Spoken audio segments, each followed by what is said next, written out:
The pitch is looped towards shortstop. Petroselli's back. He's got it.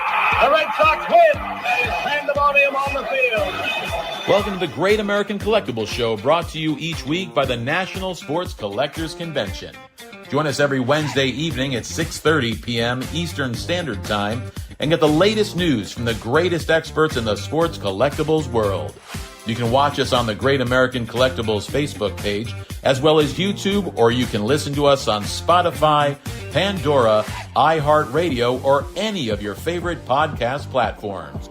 And now your hosts, award-winning sports collectibles author Tom Zappola and Boston radio personality Lou Blasi.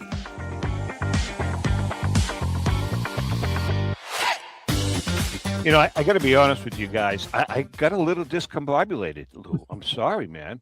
Joe, my apologies. I'm late. For our viewing audience, I just got up here to the studio. And you know what I was doing, Lou? Well, do I want to know? I was making a sandwich for myself. Okay, fair enough.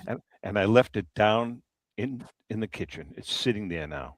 What kind of sandwich, Tom? It was a ham and cheese with a little tomato, a little Dijon mustard, and I'm sure Ellen's going to wind up eating it now. Joe, can you raise your head a little bit? You're a little too low. Lower your camera. No, there you go. There we go. Joe Tomasulo from Goldin Auctions is in the house. Welcome, Tom. I wasn't busy calling you to get you on the show. I could have straightened out his camera. Well, that's okay. That's okay. Joe, what is that picture behind you? Is that a fake? Fake? No, that is the famous Tom Kincaid, the painter of light, his New York Fifth Avenue painting. Yeah, but that's a fake, though. Well, it's a replication. Okay. But it was fake enough to cost $1,800. Oh, wow. Wow. All right, listen, we've got a great show. It's just me, Sweet Lou, and Joe T from Goldin Auctions. We're going to be all over the place. Joe, first of all, before we start anything, the Yankees are collapsing. Red Sox are on the rise. Lou Blasi is really been on the Red Sox. I've been reading some of his posts telling people, don't get excited. They still suck. Pretty much that's what you've been saying, Lou. They do suck, yes. Well, I mean. I'm not impressed with either team. No, they both suck. They do suck. They really do suck. They beat the Yankees without their outfield. And they beat Washington Nationals. The Yankees beat up on poor teams, and I don't even think they can do that anymore. Their lineup is a disgrace. It's an atrocity. It is pretty bad. My God. Without Judge, we're awful. Lou, what's the story with the Contreras? Is he a little irrational? What's going on with him? Is he a little? Is he just a bit off to the right, off to the left? Kind of, except I don't know if he's wrong in any of this. I don't know what was said last night between him and Cavallari. Cavallari said to him, "Go sit down, boy." He said, "Sit down, boy." That's exactly what he said. Yeah, and he took that as a racial slur and went off on it. So right. And of course, when he got thrown out the other night, I don't think that was his fault. I think that was a bad reaction by that was a terrible reaction. And plus, he is a little unhinged, but he's victimized. It seems like he's on an emotional roller coaster because of what's going on in his country. So, all right, Joe. Listen, first thing, auction results. The 100 auction 100 results. Were you happy with them? Yeah, I mean, some of the results were phenomenal. So, again, I'm not a modern card guru, right? But our first lot, we had the 2018 Superfractor Ohtani rookie right up Lou's alley. It was a flagship 1-of-1 card, and it sold for $2.6 million. Unbelievable! Isn't it incredible? Jesus. And then that was followed by a 2003, 2004 Upper Deck Exquisite LeBron James card, obviously autographed by James, just a little under $3 million. Unbelievable. And you have some good vintage stuff in there. Yeah. We had a Chamberlain rookie 9 that went for $221,000, I believe. Had an NBA silver sticker. Of course, it wouldn't be Goldin Auctions if you didn't have a 7-figure Pokemon card. Unbelievable. You Um, guys had a gamer. You had a Mickey gamer, correct? right. And guys, think about this insanity. So a Mantle bat used during his final MVP season, final World Championship, issued for the All-Star game, which he used after the All-Star game played in Washington, D.C., goes for a little over 100,000. Now, I don't know about you guys from a passionate perspective. I'd rather have that bat sitting in my house than a 2018 Otani card. But that's I just couldn't us. agree with you more. You know what? Maybe the clock is ticking on us, guys. All right, so Lou, let me ask you that question. Yeah. If you have a Mickey gamer, $105,000 bat, and you have an Otani signed card worth $105,000, what do you take? I want the game. Yeah, I want the game used bat. I want Mickey's bat. Right. Think about the there's a nostalgic attachment to a lot of the stuff, especially the memorabilia, right? Yeah. And I'm not old enough to have been part of Mickey's playing time, especially in the prime of his career. But it's nostalgic for me because that was part of baseball when I was growing up. People are watching what Otani's doing now, so maybe they have more of an attachment to it because they're actually watching it and experiencing. Well, he's making a good point, Joe. The Otanis of the world, Mike Trouts of the world, whoever, this is, they're someone's Mickey Mantle, at that age, and which they're witnessing it. It's real. Right. It's not, right. Not that Mantle isn't real, but he's bygone. People didn't see him spending this money. Good point. But he was still, for me, at my age, he was still, his aura was still around when I got into baseball. So wait a minute, Louis. He was playing when you were walking, weren't you? He was playing, but he was well past his prime at that point. Oh yeah. Yeah. Okay. I mean, I remember Mickey. Willie I missed Mays, him by same 2 thing. years, Lou. I started watching baseball games in 1970, so I missed the Mick by a couple of years. See, I remember some good Mickey Mantle years and Willie Mays years. I really do. However, my real vivid memory of both of them is at the end of their careers with I remember being in college and watching Mays play for the Mets. Was that his last year? I think it was his last year, wasn't it, Joe? Which year? I think it was Season with the Mets, 71, 72. For who?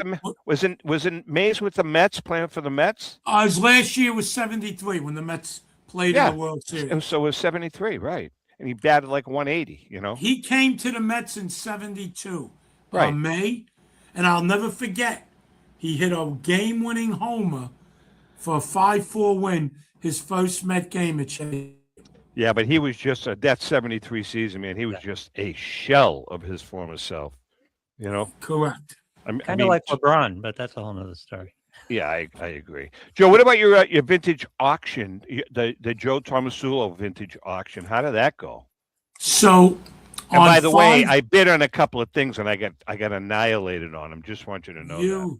You and most people, Tom. I got clobbered. I really wanted that that advertising, Red Sox 1912 advertising, but someone kicked my ass on that. So. You're spending too much money on ham and cheese sandwiches, I guess.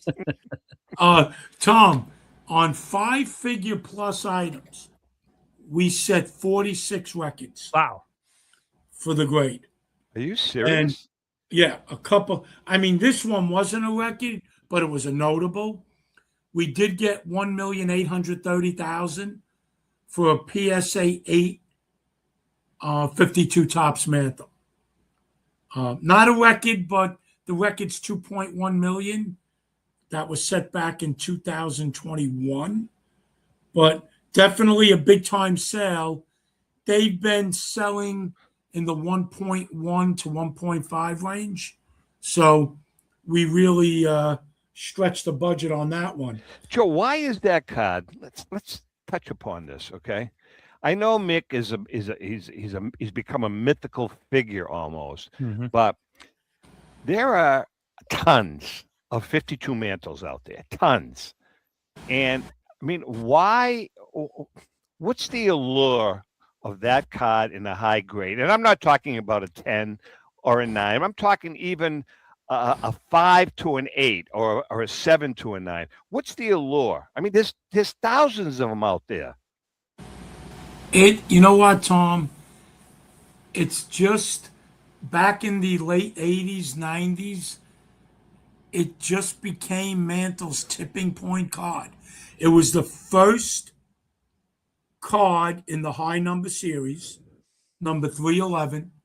You know, obviously, Cyberger dumping, a truckload of those unopened high number cases. Yeah. And what did I say in the write-up? In the murky waters of the Atlantic. Was it the East River? Was it the East River?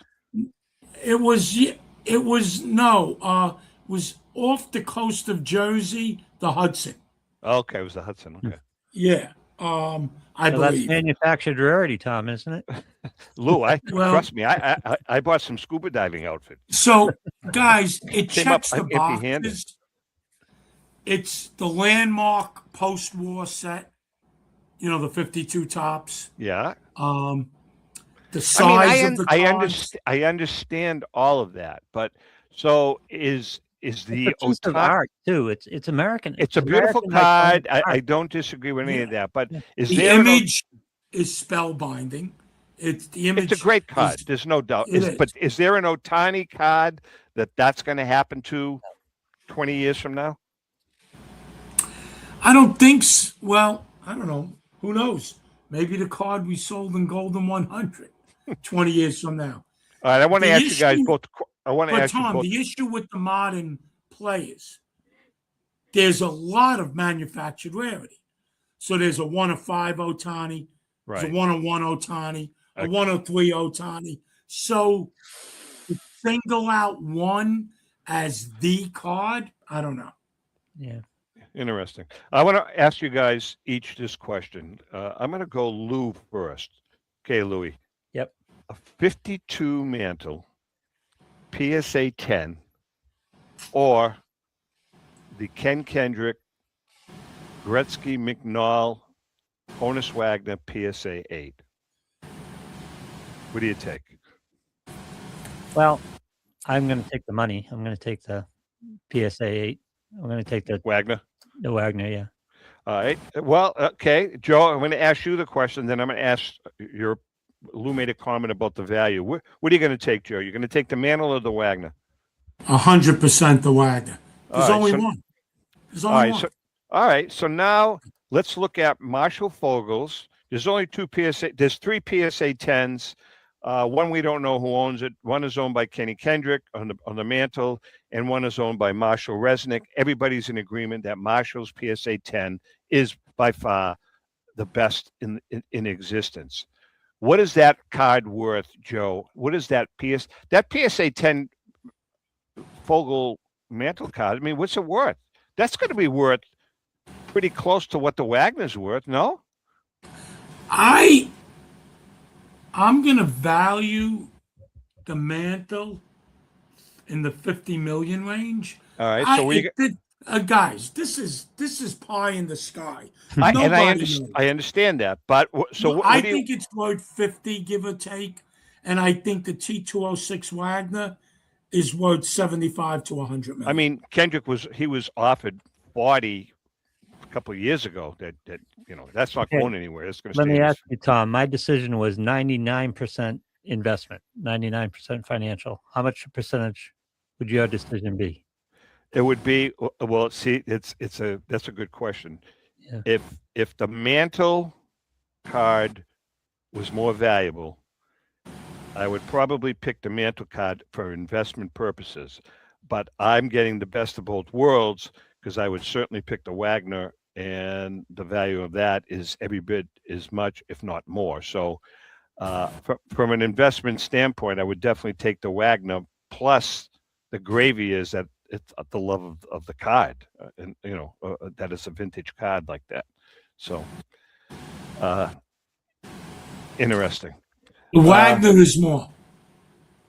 Yeah, I The think it Wagner is too. worth more. I think it is too. What did you guys get for that Shields Wagner? $5,125,000. And what was that? A PSA 1? One. Yeah, those cards. I think a 3. I could think a nice 3 would sell publicly for at least $15 million. Hey, Joe, where's all this money coming from? Is it just inflation of the economy, or are there tons of investors just flocking into the hobby? Well, first thing, it's not coming from my checking account. I can tell you that. Lou. I think it's more investors. And you know what I'm seeing more of too, Lou? Investor groups, not individual people. Groups of 2, 3, 4 people. They put this LLC together and they're buying these cardboard commodities. But something though. But I was talking to Paul Borges this morning before we went on the air, before I was making my sandwich, and he told me. I said, Paul, how's business? He says, Tom, he says, I've never seen it as red hot as it is right now. He says, I can't keep inventory in the shop. He says, I'm having a hard time keeping inventory. He says, I sold the card. I can't remember what the card was. He sold the card last week, the $7,000. Can't remember what it was. It was a vintage card. He said it sold this week for $11,000. He said he's seeing a lot of that. That it's just red hot. Right. And Tom, Lou, I'll be honest. I used to be a walking price guide with vintage cards. I have to check VCP and Card Ladder now. I'll bet. I can't keep, like Lou just said, I can't keep up with the pricing upticks. It's not every 3 to 6 months. It's like every 3 to 6 days. Unbelievable. All right, we're going to take a break. Joe T's in the house. Lou, we're going to blow off the Diamondback stuff. Is that all right? It's fine by me. Yeah. Makes your job easier, of course. Right? Either way, I'm good.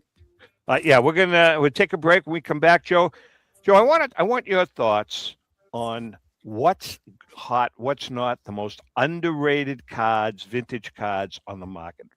We're going to take a quick break. Joe T is in the house. Hang in there. We'll be right back.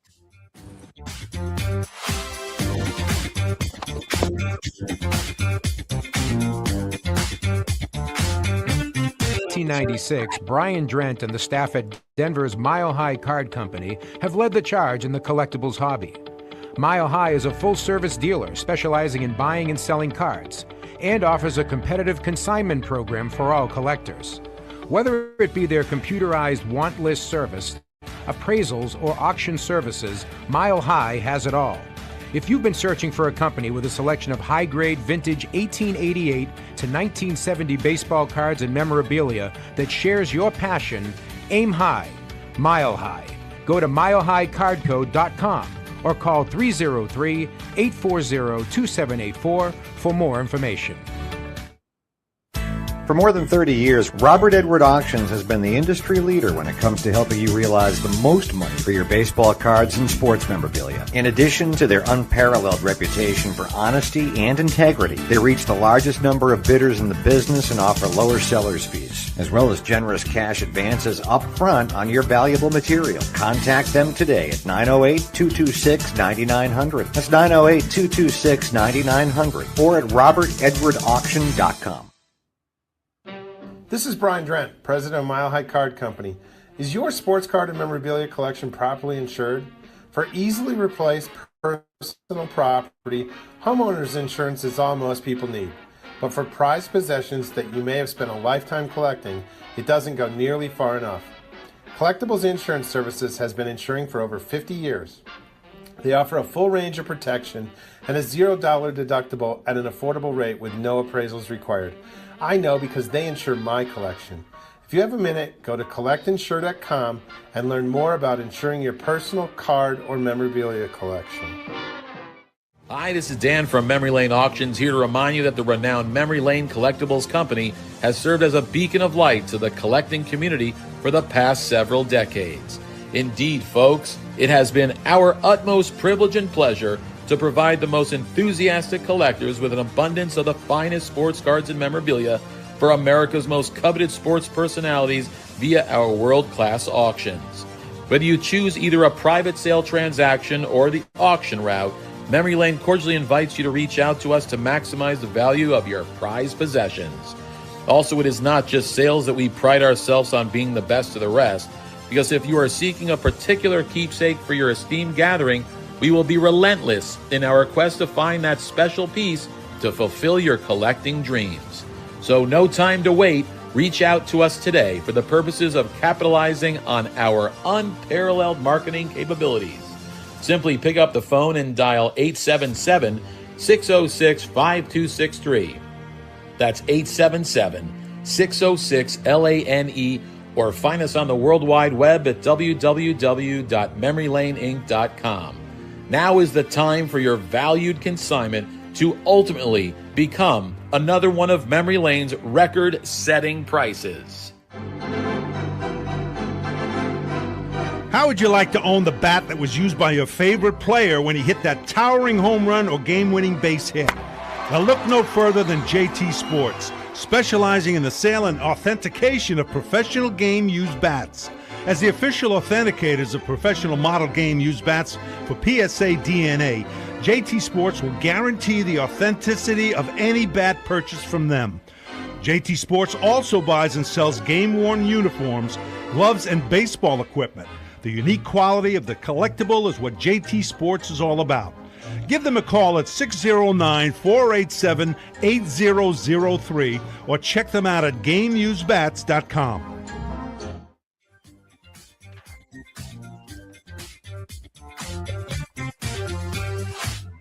All right, we are back, and Joe T. from Goldin Auctions is in the house. You know, while we were talking, I got a text from Michael Variali. Michael said that we were talking about Mays and Mantle in 73, that he was like 2 years old. And I'm saying, Michael, that's shenanigans, because you look about 112, number one. But anyways, let's talk about our friend, our good pal, Michael Variali, and his unique business model, Sports Cards, the Hobby. Michael takes pride in educating collectors about the ins and outs of the hobby and will advise you on making sound decisions based on your collecting needs. You can follow them on Instagram at Sports Cards the Hobby or on Facebook. While you're there, check out their super rare collection of unique Ken Griffey Jr. signed rookie cards and many, many others. And Michael did send me a list of a couple of others, Michael, and I'm sorry I left it in my office. To learn the value of your collection and event schedule, visit sportscardsthehobby.com or call or text 631-339-0900. Educating, buying, and selling and trading is Sports Cards the Hobby. But, Michael, I'll tell you what I can do. I mean, I know Michael's got a couple of 33 Gaudis. He's got a Wagner. He'll be more than happy to sell them to you. Okay? Is that good, Mike? Thank you. All right, let's get back to our good friend, Joe T. You know, I want to run this. You know, we were talking, Joe, I don't know when it was, earlier this week, about some of the iconic, I don't know, you brought up some of the iconic moments in sports history, and then we started going back and forth. I wanted to talk about that for just a little bit, and then we're going to talk about the National later on and all that good stuff. But I want to talk to Lou first. Let's go around a little bit. Lou, what is your top three iconic moments in sports history? My most iconic moment might be Sophie Cunningham this week, by the way. That was pretty wild. That was great. It's and the memes that just kept coming. It's just great. Oh yeah, I love her. Yep. Hard to say. I mean, the Malcolm Butler. It doesn't have to be a top three. There's some iconic moments that we can chat about. The Malcolm Butler interception. See, Joe, I said that to you. What did you say? Oh, people are not even going to remember Malcolm Butler. Are you crazy? No, I didn't say it wasn't iconic. I just think there's a lot more. There's a lot more definitive iconic moments. Well, Joe tipped me off that you were going to talk about this, and I told Joe I'm from Boston, so I have a Boston bent on all this, and that's well, I do too. I mentioned some of those too. Boston obviously, sports fans. All right, so Joe, what's your one iconic moment? Well, I'm going to give you two. Okay? Actually, I'm going to give you three, and I'm going to be quick. Not,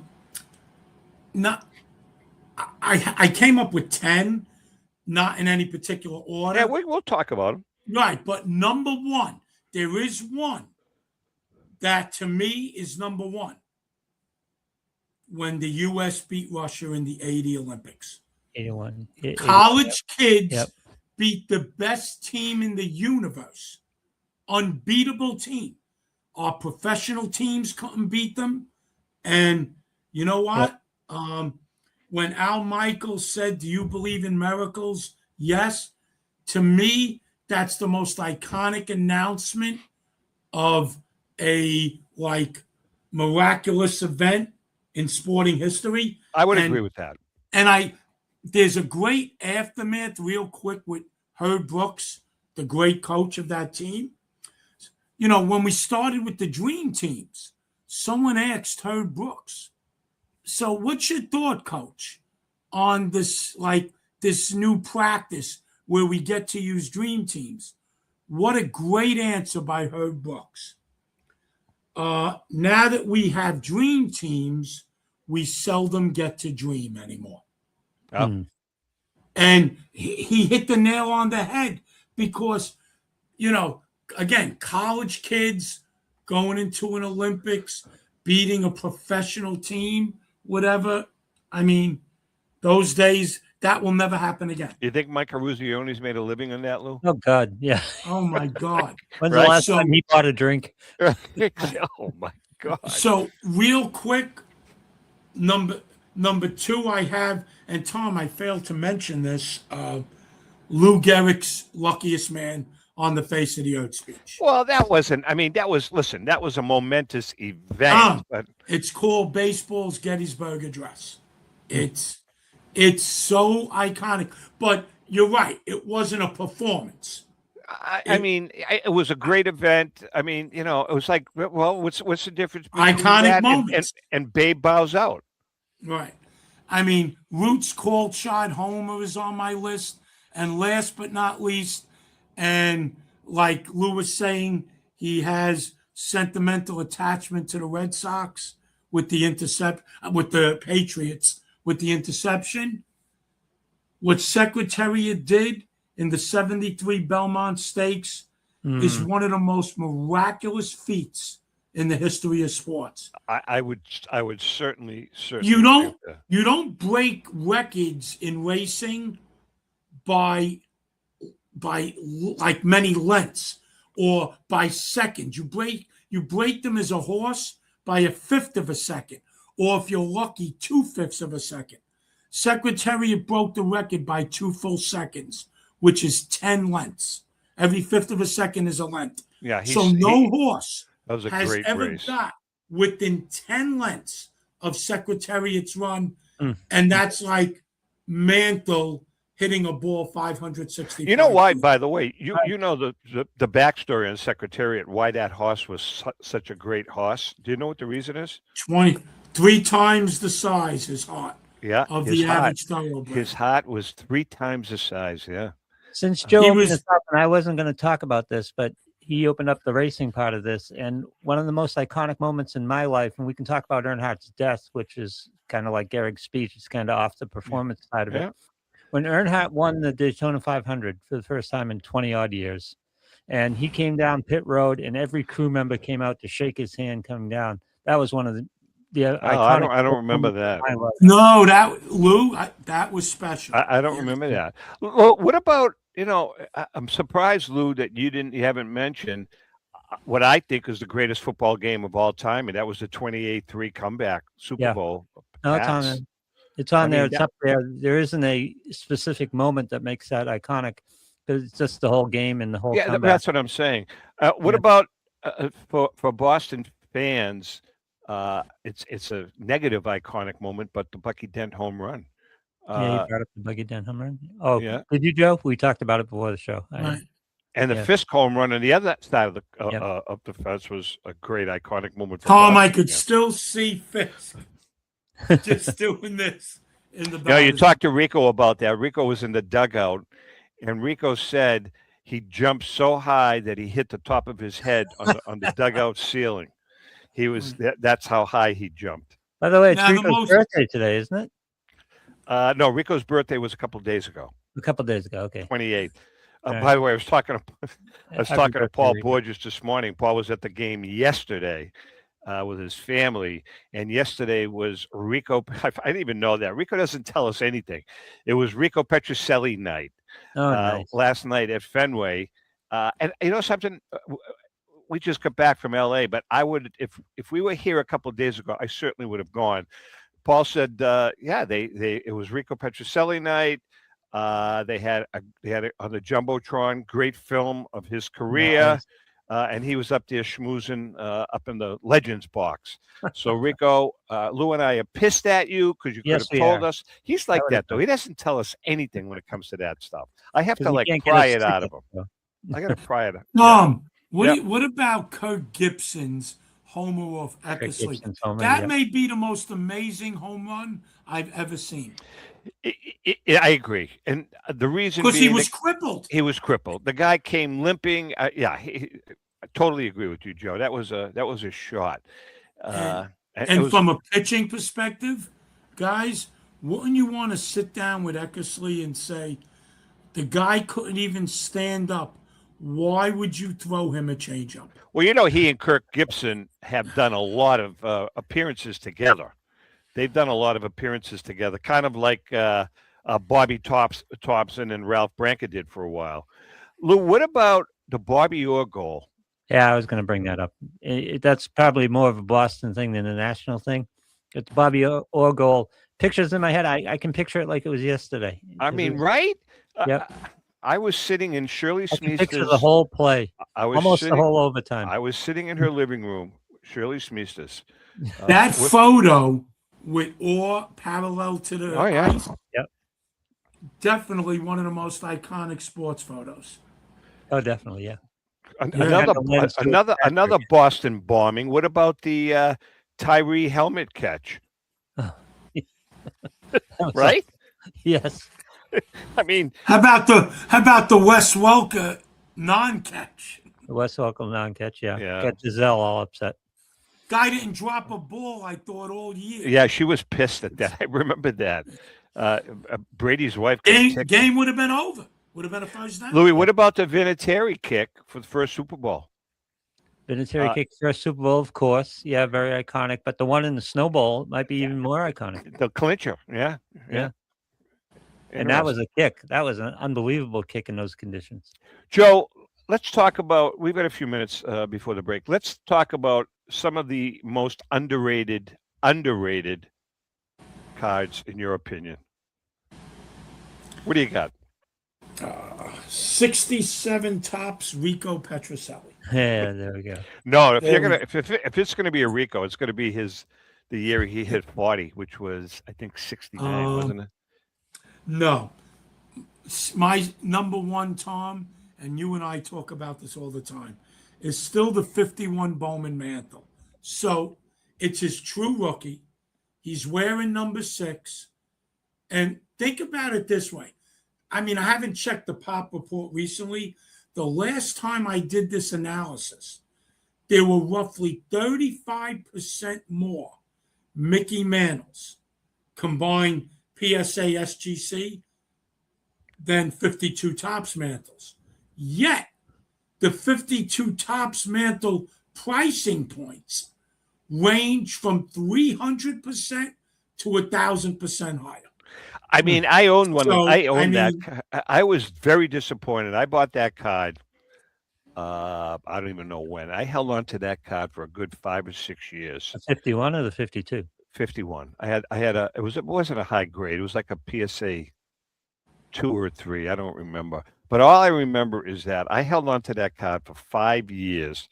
I wasn't crazy about the card, Joe. It's not a beautiful card by any stretch of the imagination. But when I sold that card, I wound up making probably $2,500 $3,000 on that card after holding it for 5 years, 4 years. I was very disappointed in that.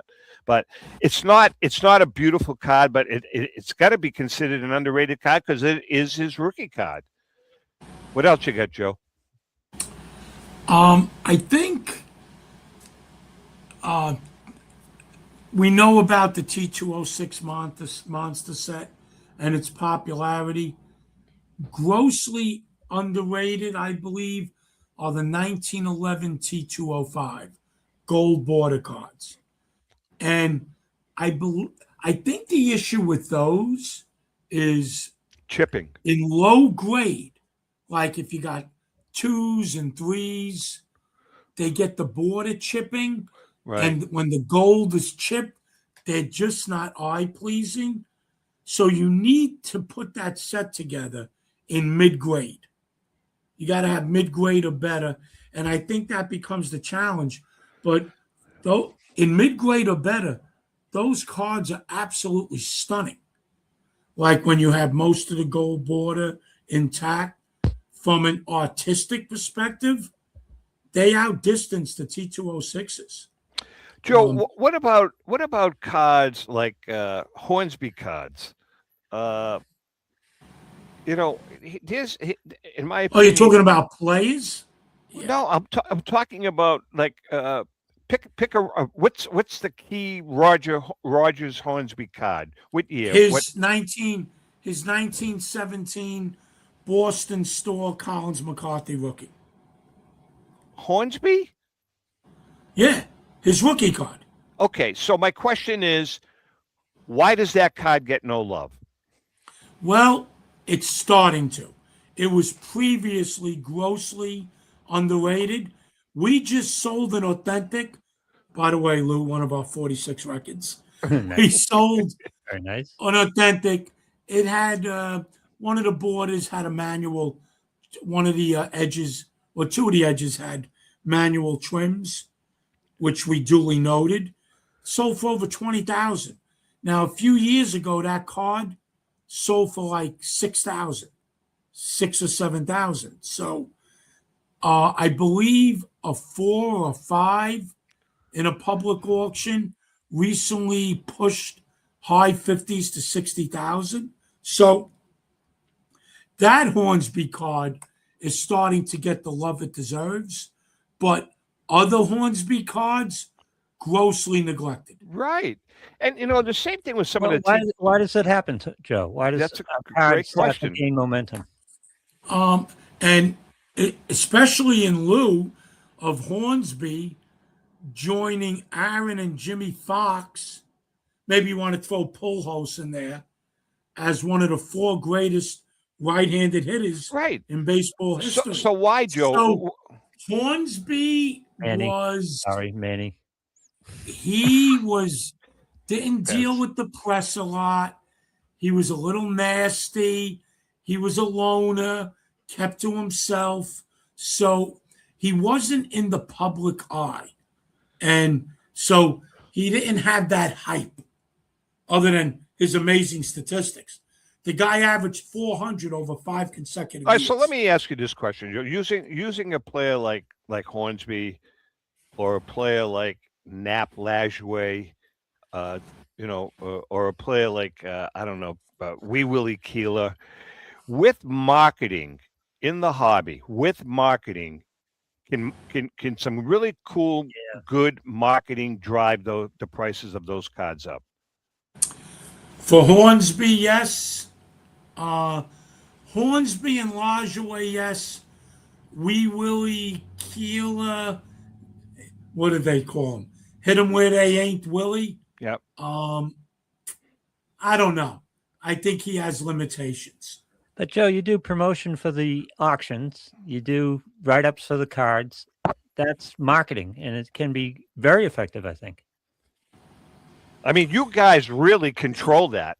No, I'm not just talking about Goldin. I'm talking Goldin, Heritage, Memory Lane, REA. You guys really could control. Like it's interesting. And Lou's bringing up a great point. It's interesting how the card companies, the manufacturers, are controlling what's being produced right now. Why can't the auction houses, the vintage auction houses, do the same thing with what we're talking about? You guys could really control the marketing of a particular. There's a big difference, and I'll tell you what it is. On modern players or current stars, Yeah. they're playing.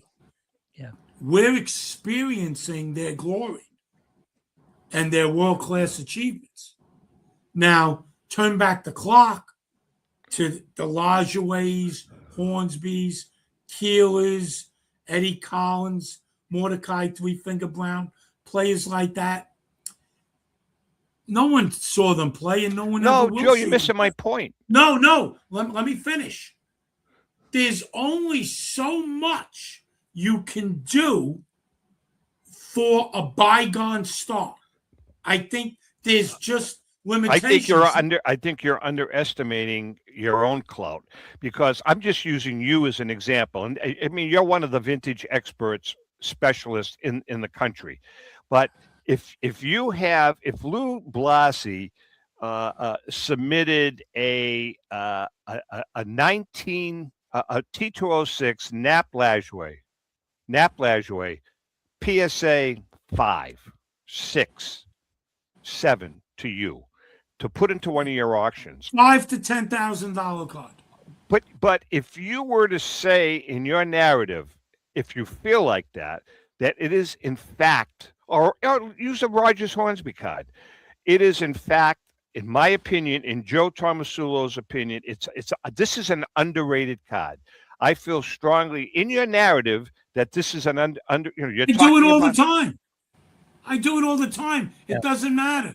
Really? If people are buying pre-war stuff, they want Ruth, they want Garrick, they want Jackson, they want the names that will echo through eternity, that don't need a jump start.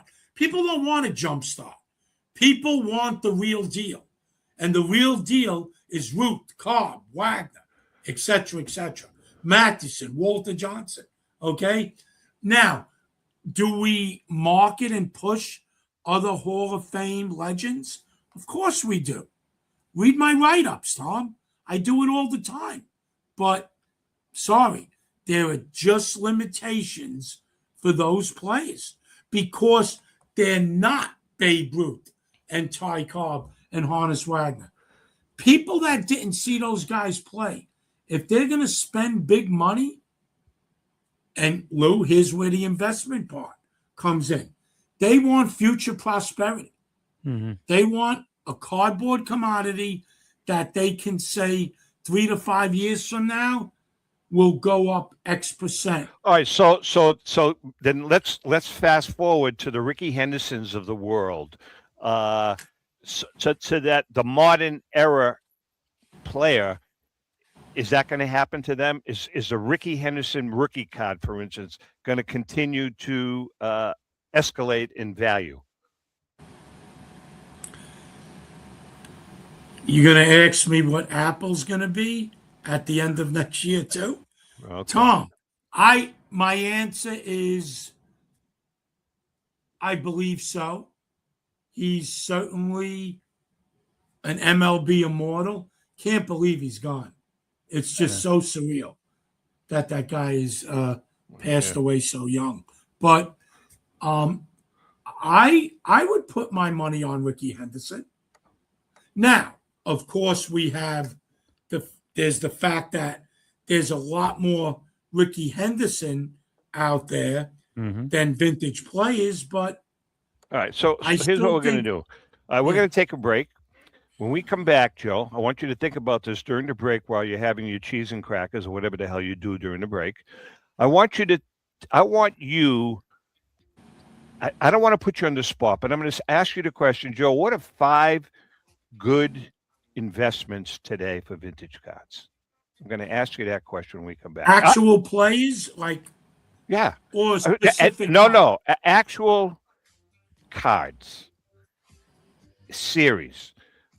Unless you want to say a player, but I'd rather have a card like a 1941 play ball, Right. You want a specific card.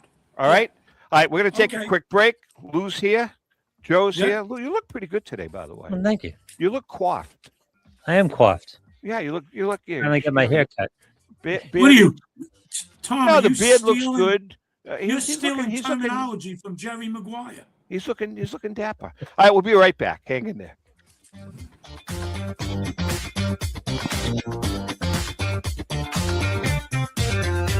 Is a family-owned and operated online auction specializing in autographed memorabilia, sports cards, coins, art, and collectibles. Since their founding in 2010, they've grown to 2 facilities in Phoenix, Arizona, totaling over 60,000 square feet. Jared Cavalier and an incredible staff of over 150 team members serve a very large customer base and enjoy every minute of it. By working with leading authentication companies, Pristine ensures all items are 100% authentic. In addition, third-party authenticators regularly travel to Pristine Auction to provide authentication services on site. Pristine Auction strives to operate its business in a way that's honoring to God, their families, and their customers. With a strong focus on speed, quality, and premier customer service, their mission is to be the leading online auction for every level of collector and fan. Pristine also works for Hope Sports and Identity Hoops International, traveling to Mexico to build houses for the less fortunate. Pristine Auction offers several online auction formats with thousands of auctions ending each day.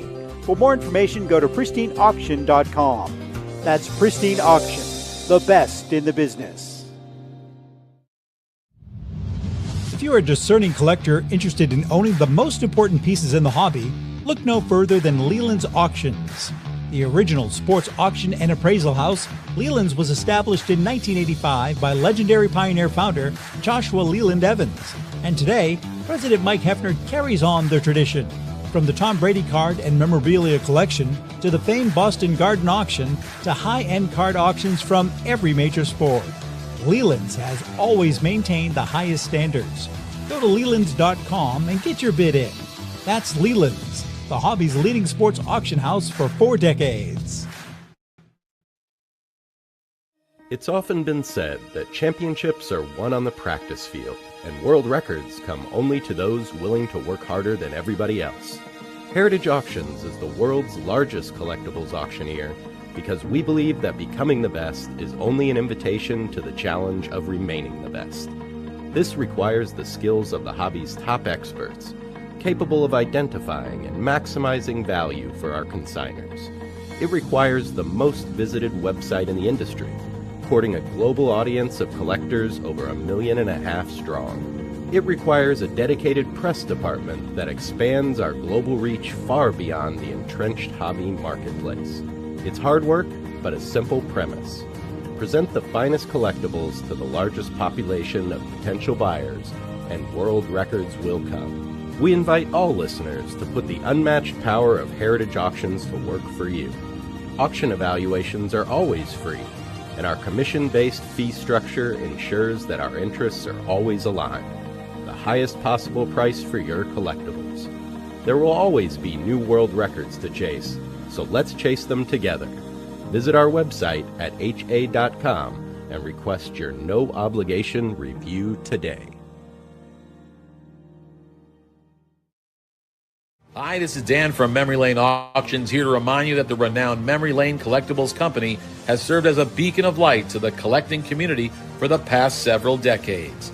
Indeed, folks, it has been our utmost privilege and pleasure to provide the most enthusiastic collectors with an abundance of the finest sports cards and memorabilia for America's most coveted sports personalities via our world-class auctions.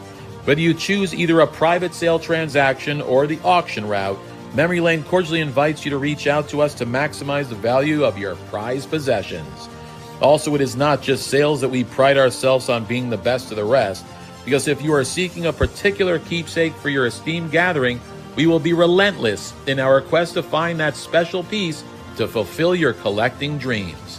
So no time to wait. Reach out to us today for the purposes of capitalizing on our unparalleled marketing capabilities. Simply pick up the phone and dial 877-606-5263. That's 877-606-LANE, or find us on the World Wide Web at www.memorylaneinc.com.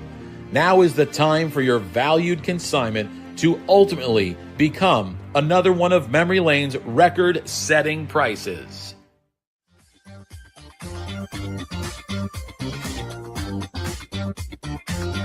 We are back. Joe T is in the house. I got to tell you guys something.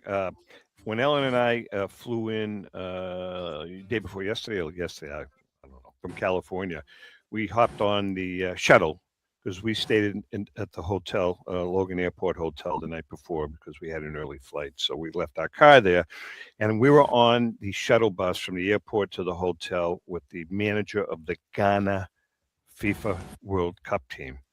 Okay. Nice guy, and we chatted with him. And the thing that struck me is he said they have been overwhelmed at what a different view they have now of the United States and the people of the United States. He basically said, we only can believe what we read and what we see.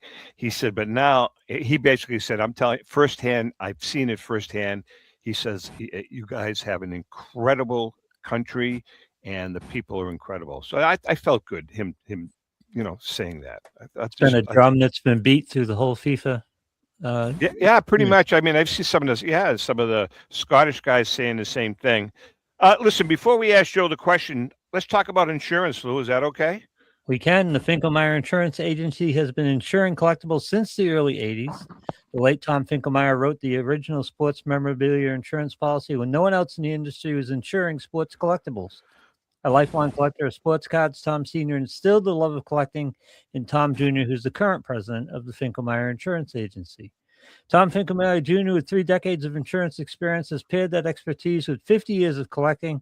With a litany of professional designations, including counseling and risk management, Tom covers every aspect of your collectibles insurance needs. Unlike some of the companies that sell collectibles insurance directly to the consumer online, Finkelmeyer Insurance Agency is the only independent retail agent who specializes in sports memorabilia and collectibles nationwide. Representing all major companies that sell collectibles insurance, there's no agent that insures more collectors, dealers, appraisers, auctioneers, or events in the collectibles hobby than Finkelmeyer Insurance. Our good friend and hobby legend John Tovey of JT Sports has been using Finkelmeyer Insurance for over 20 years. For more information, go to thefaa.com, thefia.com. That's Finkelmeyer Insurance, where collecting is our passion. All right, Joseph. So what are 5 good vintage buys to look at going forward? Well, we're going to use rookie cards. Okay. Of course, rookie cards always bring in. And for our viewers and listeners, investment. get a little pen and paper out and write this down because this is coming from the vintage specialist. What do you got, Joseph? We're going to pick the 51 Bowman Mantle. I always said it's one of the best buys in the hobby. All right, so let's talk about that for a moment. Most of our viewers, we always call it the 80-20 rule, cannot afford to buy a 51 Bowman PSA 7 or 8. But if they invest in a 51 Bowman PSA 2, 3, are they okay? Yeah, I would go mid-grade. I would go 4 or 5. I mean, 2 and 3 is okay, but I would try and go mid-grade. But a 2 and 3 will appreciate. They'll all appreciate. Okay. All right. Good. Just not to the same degree, right, Joe? Correct. Yeah. Correct. Now, 1925 Lou Gehrig rookie exhibit. Grossly undervalued. And Gehrig is grossly undervalued. He's one of the top 3 or 4 hitters in baseball history. All right. So stop. A 25 Gehrig exhibit. Are there a multitude of them out there? Are there many of them? Between PSA and SGC, it's probably about 60, give or take. But so you're not going to get a low grade. Sure, you can. Yeah, but what's a PSA 1 going to cost you? A PSA, it all depends on the eye appeal. Yeah, ones will range now in the 30 to 45K range. Okay. Based on eye appeal. All right. It's a good buy. It's a good buy. Very good buy. What else we got? We have, let's see what I wrote down. Okay. For the larger budget collector, Tom. Oh, here we go. This is you, Well- Lou. He's talking about you. I mean, people Lou, who can this afford is- more than $35,000 for a card, those type of people? No. If you got a few $100,000 that you want to invest in a card, Okay.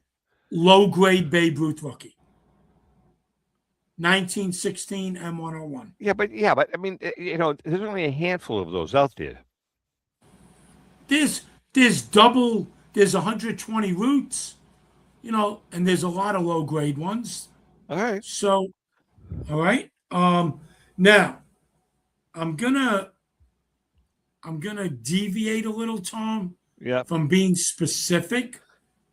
I highly recommend buying pre-war signed vintage cards of Hall of Famers. Hall of Famers. Right, very legendary Hall of Famers. Not to take anything away from Ernie Lombardi, but I wouldn't be spending, my life savings on an Ernie Lombardi sign. All right, so a T206 sign Mordecai. Forget about T206. Let's all right. Let's all right. go 50s. Let's go 50s. Oh, 40s, you said 50s, pre-war. 60s. You said Oh yeah, pre-war. I'm sorry. So let's take pre-war out of that. Okay. Let's go pre-1970. Okay. All right, Guys, how about a sign tops me- 1955 Richie Ashburn? No. Again, legends, real superstars. Richie okay? Ashburn. No Baines? disrespect, Rich. No, Harold I'm Baines, talking. Scott Rowland? No, yeah. Well, Well, who do you got? say goodbye. Say goodbye to that money, Lou. You'll never see it again. Listen, Tom. You asked. I'm going to answer. Go ahead. Aaron, Mays, Koufax, even Mantle, grossly undervalued. You can get a nice signed 60s Mantle card for like $4,000 to $6,000. And I think those cards down the road could be 20, 30K, 10 years, 15 years down the road. Would you shop period autographs, Joe? Or like in Mickey Mantle, you could have a wide range of autographs when it was signed. Would one be more valuable than the other? Well, he's making a good point. I mean, what about a... Well, 50s are going to cost you a lot more money. No, but he's saying, Joe, correct me if I'm wrong. On the Lou. signature. Yeah, he's saying you buy 1958 or 59 Mickey Mantle that he signed in blue felt in 1975. Okay. It's a great question, Lou. And here's even a better answer. Yes and no. Yes, if the signature has nice eye appeal. I see, yeah. If basically it looks like it was signed by Claude Rains, it's half visible. If I see Tom laughing. No, listen. I get it. No, right. If it has nice appeal and the signature's bold enough to say, wow, that's a nice period signature, there's no substitute for a period vintage signature. Now, So I rather have, a 55 Mantle signed in 55 or 56. right, but Okay. I'd rather have a 55 Bowman signed in Sharpie than a 55 Bowman that has a 4-5 vintage signature that's hard to see. Yeah. Nobody wants that. Gotcha. Yep. But so here's where I think us vintage collectors need to genuflect and thank Modern Cards because they did us a heavy. Because of the pricing points of signed Modern Cards, 7 figures, 6 figures, whatever, that has spilled over and it's been infectious. to bring up the vintage sign market. All right, so let me You ask. got people looking for those cards. I right, think so the let- modern market has been a fire hose into the vintage market. I think it just brought so much business and so much money. It and so much has. attention. There's no doubt. All right, so Joe, what about the cards that I'm talking about? Like, I mean, is a 1957 Richie Ashburn PSA 8 signed card a good investment? For Ashburn, yes, because he doesn't have a lot of signed cards. And he was very popular, obviously, in a prominent Philadelphia city. So Richie Ashburn works. Again, if you're talking about, let's think of a lower tier Hall of Famer. All right, like Bill Mazeroski, Harold yeah. Baines. Okay. Like Lou brought up Baines. I don't want to put a black cloud over the collecting aspect, because if we lose the passion of collecting, we're left with nothing. Right. You might as well just buy Apple stock or whatever, Yeah. or play the market. Or Archer. So I would encourage people to buy what they love. I would always do that. What's your passion? Are you a big White Sox fan? You want a Harold Baines signed card for your White Sox collection, or a Pittsburgh PA guy, Bill Mazeroski, iconic in the city of Pittsburgh. But from an investment perspective, those aren't going to work. You're not going to see the return you're going to get on the big boys. But you can do both, can't you? And you can use the investment side to fuel your collecting side. Of course. And Lou, that's exactly what I do for my own personal collection. I pass on so many great investment pieces because I don't want the piece of the player. But if I get the combo, okay, this is like a theater 2-for ticket, Lou. Yeah. If like Babe Ruth, Christy Matheson, those are my favorites. If I can get a Ruth Maddie piece that covers both bases, I'm all in. Very, very, very interesting. I think we out of time, Lou. I guess we are, man. This hour Could be. It flew. Yeah, flew We're never by. out of time with Joe. Joe's gonna go. Joe, Right? Joe, before we let you go, let's talk about the National. You are going to be at the National. Now, you guys, you have more than one exhibit there, don't you? I mean, you're not where like Ken is. You guys are like kind of all over the place, aren't you? Yeah, we're big shots. No, I know that. No, I'm just joking. We have a corporate booth that's, towards, the corporate area. Yeah. Towards the back of the floor, or say middle to 2/3 down in the first room. And we are fortunate enough, it's not a vintage booth, it's where I'll be at. Our second booth is right in front of the doors when you walk in. You'll see a Goldin booth there. It's for all Goldin consignments. It caters to vintage, I'll say that. For my upcoming vintage auction, we'll have some barn burners out there, like a Cy Young rookie, Pop 1, 1890 rookie card, a Matty rookie era photo. We'll have some great stuff in the cases, but it's a catch-all for, all of what Goldin does. Joe, by the way, will be appearing. We just a little change in our broadcasting from the National. We're going to be broadcasting on the main Burka stage on Friday afternoon from 1:30 to 3, not 1 to 3, 1:30 to 3. Am I first or second? Joe, I'm sorry. Am I first or second? You're in the second. You're going to be in the second segment of 3 segments. You're in the second segment with myself, Gordy Bonkers, Joe T, Derek. Because You gotta always put me. You have yeah. to put me with Derek. Yeah, Derek, and I can't remember who the other person is. It may be someone that is like normal.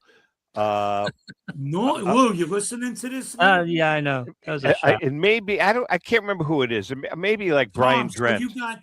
you have 3 half-hour segments. Correct. We have 3 half-hour segments. Oh, good. So the time will only be a half hour.